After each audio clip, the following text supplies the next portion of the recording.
मराठा समाजाने राज्याच्या विविध भागात मोर्चांचं आयोजन प्रदर्शन केल्यावर आता ओबीसी समाजही पुढे सरसावलाय। आज त्यानिमित्तानं नागपुरात मोर्चाचं आयोजन करण्यात आलं होतं। आरक्षणाच्या मागणीकरता राज्यातल्या अनेक जिल्ह्यात मराठा समाजाने मोर्चे काढून शक्ती प्रदर्शन केल्यानंतर आता ओबीसी समाजाने आपल्या मागण्या मान्य करून घेण्याकरता हाच मार्ग अवलंबवलाय। विधिमंडळाचे हिवाळी अधिवेशन सुरू असताना नागपूरमध्ये ओबीसी समाजातर्फे मोर्चाचं आयोजन करण्यात आले। पोलिसांनी विधान भवन जवळच्या मॉरिस कॉलेज टी पॉइंटवर हा मोर्चा अडवला। ओबीसी समाजासाठी वेगळं मंत्रालय स्थापन करावं, स्वामीनाथन आयोगाच्या शिफारशी लागू कराव्यात या मागण्यांकरता हा मोर्चा काढण्यात आला। हा देश 69 वर्षे होऊन गेले स्वातंत्र्य होऊन, पण ज्या संविधानाने हा देश चालतो त्या संविधानातील कलम 340 नुसार या ओबीसीला जे अधिकार दिलेले आहेत ते अधिकार अजूनपर्यंत आम्हाला मिळालेले नाही। त्या सोयी सवलती अजूनपर्यंत आम्हाला मिळत नाही, त्या मिळाव्यात हेच एकमेव उद्देश याच्या मागचा आहे।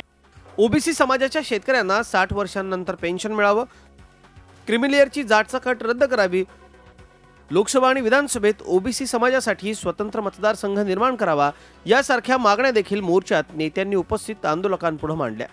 100% शिष्यवृत्ती, नोकरीतलं आरक्षण, शिक्षणातलं आरक्षण आणि मंडल आयोग लागू झालं पाहिजे अशा विविध मागण्या घेऊन आम्ही या ठिकाणी आलेलो आहोत। मला विश्वास आहे की राज्याचं सरकार आमच्या मागण्याला तात्काळ मान्यता देईल असा विश्वास आहे। आमचं आंदोलनाची दिशा स्पष्ट आहे आणि आमच्या त्या ठिकाणी असलेली त्याची विचारधारा एकदम पक्की आहे की हा जो ओबीसी समाज आहे हा वेगवेगळ्या घटकामध्ये जो त्या ठिकाणी विखुरला गेलेला आहे याला एकत्र आणायचं, याला संघटित करायचं आणि संघटित करून या ताकदीवर याचा ते न्याय मिळवून द्यायचा ही आमची भूमिका आहे। भाजप, काँग्रेससह सर्वपक्षीय नेते या मोर्चात सहभागी झाले होते। राज्य सरकारच्या वतीनं कृषी मंत्री पांडुरंग फुंडकर यांनी निवेदन स्वीकारलं।